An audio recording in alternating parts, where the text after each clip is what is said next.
This is Money, Motivation, and Mike, and I am your host, Michael Wainwright. In charge of all the controls and the mothership is Jason Wright. And hello to you, world. This is the show that will change your life. You can contact us at info@mx3.vip and find all of our content at youtube.com/@MX3 Podcast and also at mx3.vip. When you're on YouTube, don't forget to like, subscribe, and hit the icon bell to get notified of all of our new content, which comes out every Monday morning around 9 o'clock. So, once again, thank you for coming to the show today. I've got some more numbers and to talk about our show and what we're doing and continuing to grow. Jason, we're up to 4,970 subscribers on our YouTube channel, which is astonishing. We've had 31,600 views in the last 28 days. And that's not even including the podcast numbers. And we won't even go into that today because we've got some good topics here, as always, to bring to you. And today is our first ever public service address announcement. So here it is. It has to do with texting and driving. Those statistics, now remember, these statistics are a couple years behind. So we're going to be talking about 2020 and 2021 and comparing those two because the 22 and the 23, frankly, I don't know why it takes so long for these to come out. And maybe if they did come out a little quicker, it would be a little bit more, get the point across a little bit better. But nevertheless, they're still here and it's big time stuff. So if you're driving 55 miles per hour and you take your eyes off the road for 5 seconds, you will have traveled the length of a football field. That's at 55 miles an hour. Most folks are going more than 70. Some of us are probably approaching 80, if not over 80. So how quickly does that 300 feet happen at whatever rate it is that you're going? The reason we talk about, the reason the article talks about the 300 feet is because that is, and the 5 seconds is because that is the timeline that most wrecks happen. So if you look down to read a text, what's going to be coming with you? In the month of January 2024, now they did throw this out, even though the 22 and 23 statistics were not. There are 400 deaths in 2024 in the United States of America from texting and driving. As many as 1 in 3 teens in the U.S. admit to texting and driving at least once. One new study found that 58% of crashes involving teenagers was caused by driver distraction. Now, so that would also include you turning and talking to your friend, you looking for your sunglasses, maybe you're getting into a purse, maybe you're trying to get into your wallet to find something, some kind of distraction. The big, huge problem is teen drivers hear their parents telling them not to text and drive. They get in the car with mom and dad, a parent, a guardian, and guess what they see? Those people that are telling them not to text and drive, they are texting and driving. That is the number one problem with teens texting and driving, according to the statistics here we're looking at. Okay. Speed continues to be the number one cause of accidents at 30%.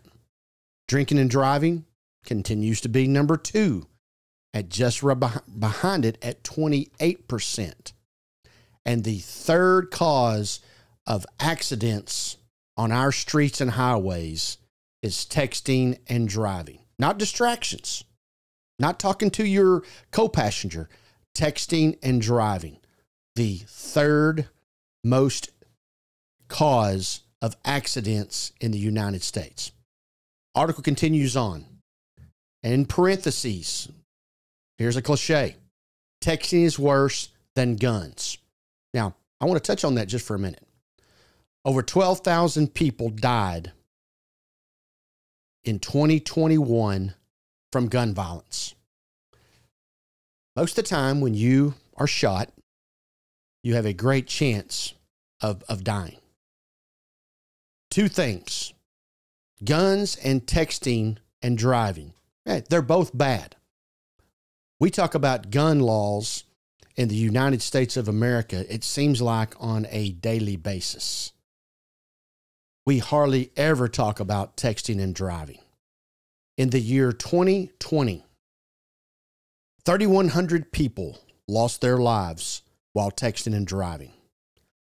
324,000 people were injured in 2020 from texting and driving accidents. In 2021, the 3,100 from the previous year was up to 3,522. That is roughly 15% increase from one year to the next, and the number continues to grow on a daily basis. Okay, I just gave you 400 in January 24. What's 400 times 12? That's 4,800. So we've went from 3,100 to 3,500, and don't even have the 22 and 23 numbers yet. And we're at 40 on average of doing 4,800 deaths in the year 2024. All right. In 2021, 362,415 people were injured in accidents from texting and driving. That's up from 324,000 in 2020 to 362. You got to know that today's injury number for texting and driving has to be over or around 500,000 people. 500,000 people, 4,800 potential wrecks causing deaths in 2024. And guns continue to get more news releases, more attention, more government involvement than texting and driving. Did you know only half the states, I believe it's 22, it's not 25, only less than half the states then have less than half the states have laws on texting and driving. Where are the other ones at? I want you to think about pulling up to a red light behind a car and that light turning green. It happens to you every day. The car in front of you does not move. Never thinking about the fact that everybody behind you sees a green light and they're all anticipation of moving. But where are you? You've got your head buried in your lap, looking at your text. You're looking on the internet, whatever it is. You come up on a slow car on the highway, and for that matter, in your neighborhood. You come up on a slow car, and when there's an opportunity to pass, you do that. And you look over, and what's that person doing majority of the time? They're on their phone, doing whatever it is they do. It is a major, major problem in this country. It's probably a major, major problem worldwide. But we continue, we as society, we as a government, and my belief is that we continue to bury our head in the sand because it's so convenient to text and drive. Unfortunately, it's dangerous. Drivers in their 20s account for 25% of the individuals involved in fatal crashes due to distractions. 25%. Right off the 20s. Now, those are the folks that are just fresh into driving. Most of them have only been driving for maybe 5 years, a half a decade. And they're already setting this bad example. Think about where it's going to be in 10 years, 15 years, when these folks start having children, or maybe they already do. Maybe they're already being a negative distraction and a negative example for the kids that are also in the car. So you need to think about that whenever you're doing whatever it is you're doing. It's a big, major problem. I don't know how we address it other than it's got to be hands-free. Has to be hands-free. I know my car's that way. Jason, I believe your car's probably hands-free. If it's not hands-free, you can't even deal with it. And I don't know the answer today to figure out how when the car's moving that mechanism can't be turned on. But you know it's coming. Just like it was with seat belts, and just like it was with airbags and other things that have been added to the car over the last 40, 50 years. It's coming our way for sure. Now, all these stats I'm giving you today is from the National Highway Traffic Safety Administration statistics. Liberty Mutual Insurance Company, they did a global driving survey and found that 86% of the U.S. millennials were born from 1981 to 1996 admitting to using their phone while driving. 86%. This compares to 72% of Generation Xers. Generation X is from 1965 to 1980. And 49% of baby boomers say admit to using their phone while they're driving. Now, what you think about the baby boomers, they were into their 40s, 50s before they ever got a phone. So they don't have the bad habit of doing it since they were 16 years old. And half of them have admitted to driving and texting. It's a major deal. It's a major problem. It is something that legislature, they want to do something good, figure out how we're going to deal with this texting and driving. And you know it happens to you every day. Either the person in front of you, either you do it, whatever the case may be. I've got a good friend, very good friend, that has totaled 2 cars by looking down and not paying attention and rear-ending another car. Totaled both of those cars out. I've got one more stat here I want to give you. There was a settlement made in December of 2023 in South Carolina, so just a couple of months ago. An Amazon delivery driver suddenly turned at a stop sign without stopping and cutting off a motorist. This action led to a collision that resulted in multiple injuries, shoulder, spine, brain injuries, etc. And obviously, this individual no longer lives the life that they once lived. It doesn't say if they're wheelchair bound, doesn't say if they're paralyzed, but all the things I just told you tells you where their life is and how big of a deal it was. Amazon and this plaintiff settled for $44 million because the Amazon delivery driver, had his head planted in his phone coming up to a stop sign that he ran. And unfortunately, there was a motorcycle on the other end with a body on it. And that is just one example. And there are multiple examples of such type activity that I could continue to read on, but for the sake of time, and you get the point, we're moving on. Moving on to something that has not happened since December the 7th, 1972. Apollo 17 landed on the moon over 51 years ago, and working on year 52. And then again, now that was astronauts. Now, for the first time ever, someone from the United States, and of course, this was a private entity, obviously probably guided and given advice from NASA. Intuitive Machines, their CEO, Steve Altmus, announced on a live webcast, "Welcome to the moon." And he did that on February the 22nd at 6:23 in the evening, a Thursday evening.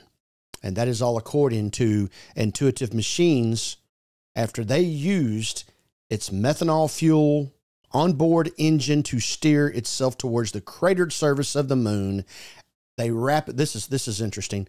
They rapidly reduced their speed by 4,000 miles an hour to be able to land on the moon. Wow. Reduce it by 4,000 miles an hour. Yeah. To get it on down there. What else is interesting is we'll just call it the aircraft. It's in the air. It's definitely a spacecraft. We'll call it a spacecraft, Jason. Size of a phone booth. Took off this past week. Traveled 620,370 miles through the void before placing itself in lunar orbit on Wednesday morning and then landing on Thursday. The size of a phone booth. Taking the size of a phone booth, 600,000 plus miles at obviously thousands of miles per hour. Guess what that cost? Give you one more second. $118 million to go do that. How about that? All right. Obviously, the United States of America was the first country to put a astronaut on the moon back in 1969. Of course, the famous President JFK saying we would go on to the moon, get onto the moon before the end of the decade. And actually, the Richard Nixon administration was in charge when that happened. So even though Democrats and Republicans, they're two different there, we did get that accomplished, and that is obviously a feat that will go down, or still will always be part of the history of the world. There are only 4 other countries to step foot on the moon. Soviet Union. Remember, it was always, going back in the record books, there was always that race for the U.S. and the USSR, who was going to get to the moon first. And, of course, the United States made it. China, India, and Japan have all been to the moon. And India and Japan have all landed spacecraft on the moon, with the latter 2 making their first touchdowns with just in the past 6 months. China landed here in the last couple of years. I'm not really for sure of the date. So those three countries have all landed on the moon with a spacecraft unoccupied by an astronaut. And we finally got that done here within the last day, February the 22nd in the evening. Now, the Soviet Union has landed on the moon upside down. Yes. Now, it's upside down. The mission's over.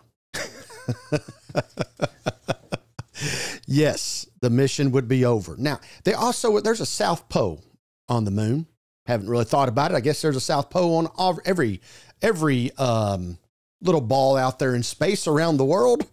So, no, that would be the universe, not the world. We live on the world. The universe. Yeah. Yes.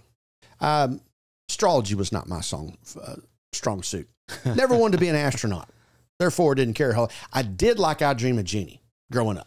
Love the reruns. Have you ever noticed in that show, I don't remember any of them ever going to space, but they look good down on NASA. Absolutely. Okay. There, the terrain on the moon is very rugged. It's very rocky. And the Intuitive Machines Company, they landed near Malapert A, the impact crater close to the moon's south pole. Obviously, it's an area characterized by treacherous rocky terrain. But the Malapert A is a region that's relatively flat in comparison with its surroundings, according to NASA. So even though it's rough, it's considered some of the flatter ground. The South Pole on the moon is of broad international interest because it's suspected to be the home of stores of water and ice, which could be converted into drinking water or even rocket fuel for future missions. So it's an area that everybody would, I guess, is going and looking at.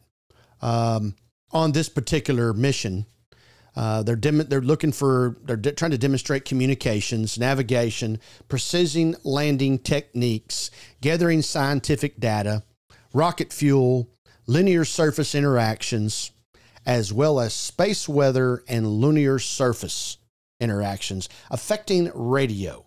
Now, this is all according to the space agency that was in charge of the landing on the moon. It's expected to operate for 7 days on the lunar surface before the landing site is plugged into the lunar night, with freezing temperatures rescinding the vehicle, I guess, into oblivion. But nevertheless, that's what's going on right now, 51 years later, as the United States of America has landed on the moon again. Okay, there's your service announcement. No driving and texting. There is big stuff. It doesn't seem like it's that big of a deal to land on the moon anymore. I think it's still pretty cool. Not interested in going, but I do think it's definitely of interest to me. Let's move over here. There was a settlement this last week. Unlike any other settlement ever in the history of business. And we're gonna watch a clip here of Laura Coates. She's CNN news reporter, and she is interviewing from her desk Kevin O'Leary in an interview about the Donald Trump settlement of $355 million, which, according to the interest, et cetera, that's going to be owed, will be closer to $500 million. So let's just hear a little bit of this interview, and then I will interact and react. And the chairman of O'Leary Ventures, Shark Tank Judge Kevin O'Leary. Kevin, so good to see you this evening. I mean, let me just jump right in here. Last time you and I spoke about the possibility of what the fine could be in this case. We now know what it is. It's more than $350 million. That's a huge financial hit. And I'm wondering, where is he going to get this money? Actually, it's closer to $500 million with a 9% interest, assuming it'll take 18 to 2 years. Matt degree over here on to this actually settle this in an appeal, which I think it should be appealed. And I think it should be appealed too. Yeah, it's unprecedented. Yeah, and I know that there might have been some crimes committed here. Matter of fact, you falsifying a financial document, that is a crime. Not $355 million worth of crime. He'll work hard to raise it. I think he can do it. But I don't think this case is about Trump anymore. Now, when he says he'll work hard to raise it, supposedly, you know, Forbes 500, whatever, Forbes 100, whatever you want to call it, you know, they bring the Trump International in at billions of dollars. So when he says raise it, is he talking about going out and having his hand out with some of his buddies? Or is he talking about liquidating assets to go and pay off this fine? I don't think either one. I think it will eventually, I mean, he's going to appeal. Yeah. And I mean, you got to go spend another $25 million on that. Mine as well. Yeah. What's another $25 million when you owe him $500 million? Mm-hmm. I think he will appeal, and I believe it will be reduced at some point. Or at all, because you heard the governor of New York come out yesterday and say, look, everybody, don't be scared about doing business in New York, because the only people we prosecute are people like Donald Trump who don't behave well. That didn't go over. He said behave well. Yeah. And that is what the governor said. Yes. He didn't say anything about committing crimes. Over very well with the investment community, because we're all asking each other, who's next? This was a victimless crime. Nobody lost any money.